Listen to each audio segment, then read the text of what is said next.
uno de los temas que vamos a tratar, me llevó a un despertar espiritual que fue, híjole, un costalazo, una depresión horrible de yo decía, ya no quiero vivir.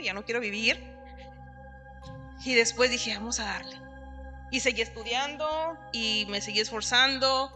Las mismas personas recomendaban mi trabajo y yo dije, no, entonces sí estoy para esto. Entonces aquí estamos. Y ese despertar espiritual fue doloroso a cierto punto o ya llegó una situación donde tú lo viste liberado. Creo que es un proceso que en sí no puedes decir que es liberador porque es como una escalera. Llegas a un nivel, puedes subir 2 y vuelves a retroceder. En muchos casos. En muchos casos. Oye, hace poco yo una analogía de la vida, que la vida es como un serpientes y escaleras.